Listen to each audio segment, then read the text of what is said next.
एक माँ का दर्द कौन समझे, पहले बेटे की मौत फिर उसके मुआवजे का इंतजार। एक दादी का दर्द कौन महसूस करे, पहले पोते की मौत फिर उसके मुआवजे का इंतजार। ये दर्द भरी दास्तान कटिहार के बलरामपुर की है। लॉकडाउन ने न मालूम कितनों की जान ली और कितनों का घर बर्बाद कर दिया।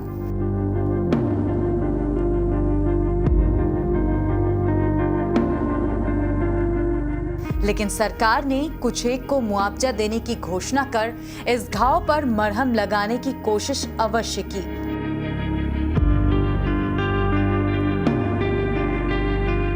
अब ये मरहम कितनी कारगर हुई, इसको देखना है तो आप हमारे साथ कटिहार बलरामपुर प्रखंड के ऋषि टोला चलिए। इस वक्त मैं मौजूद हूँ बलरामपुर प्रखंड के बलरामपुर ऋषि टोला गाँव में, और मेरे पीछे आप देख सकते हैं ये गोपाल ऋषि का घर है। गोपाल ऋषि वही गोपाल ऋषि जो प्रथम लॉकडाउन के दौरान नेपाल से आने के क्रम में उनका देहांत हो गया था। वो मात्र 20 साल के थे और कमाने के लिए नेपाल गए थे, लेकिन नेपाल के आने के दौरान उनकी मौत हो गई थी। मौत के बाद इनके परिवार का क्या हाल है, यही जानने के लिए आए हैं। इस माँ को देखिए, ये इसी ऋषि टोला में रहती है। लॉकडाउन के दौरान इस अभागी माँ का बेटा गोपाल ऋषि नेपाल से पैदल ही अपने घर लौट रहा था। बेचारा क्या करता, लॉकडाउन में कोई सवारी जो नहीं थी और ना ही सरकार ने घर पहुंचने के लिए कोई साधन उपलब्ध करवाया था। पैदल चलते चलते गोपाल ऋषि की भूख और तड़प इतनी बढ़ गई थी कि घर पहुंचने से लगभग 40 किलोमीटर पहले ही उसकी मौत हो गई। पुलिस को छानबीन नहीं किया, जीआरपी पुलिस था वो नहीं किया, उसको पास कागज दे गए। हम लोग कानकी भी गए, हम लोग वहाँ पर कुछ नहीं, दलकला भी गए, बारसो भी गए, हम लोग हर जगह गए, कुछ नहीं मिला। कमाने वाला आप घर में कोई है? अभी कोई छोटा बच्चा है, दूगो छोटा। आपका पति है? नहीं है। उनका कब देहांत हुआ? 5 साल हो गया उसको। लॉकडाउन में आपका बेटा जो था वो उसका भी हो गया? उसको 3 बच्चा हो गया मुझे शायद। बेटे की मौत सुन इस अभागी मां के ऊपर तो मानो दुखों का पहाड़ ही टूट पड़ा। सरकार ने बेटे गोपाल ऋषि की मौत पर मुआवजा देने की घोषणा की। शायद सरकार को लगा होगा कि मुआवजा मिलने से इस मां का दर्द कुछ कम हो जाएगा, लेकिन मुआवजे का हाल ये है कि आज 19 महीने बीत गए, लेकिन आज तक मुआवजा नहीं मिला।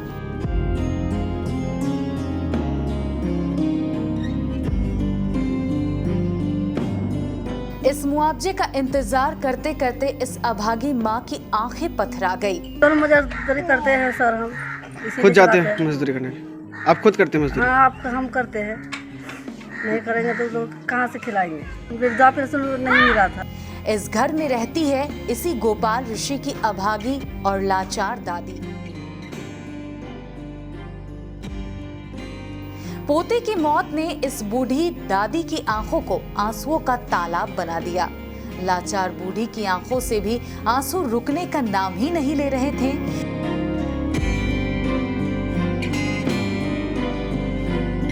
लेकिन मुआवजे का इंतजार करते करते इस बूढ़ी दादी के आंखों के आंसू भी सूख गए हैं।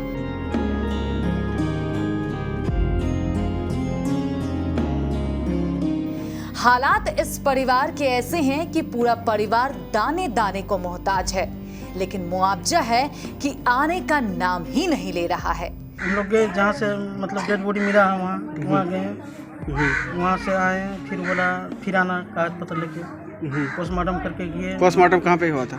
पोस्टमार्टम रायगंज में हुआ था। उसके बाद रिपोर्ट लेके गए, जीआरपी को दिए।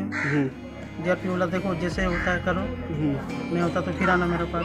फिर दिए कागज दिए उसको, फिर वो लोग बोला चलो देखो क्या होता है।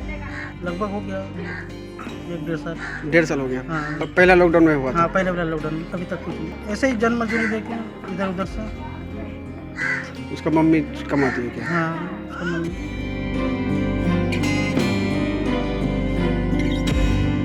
कटिहार बलरामपुर से रेहान आलम की रिपोर्ट केबीसी न्यूज के लिए।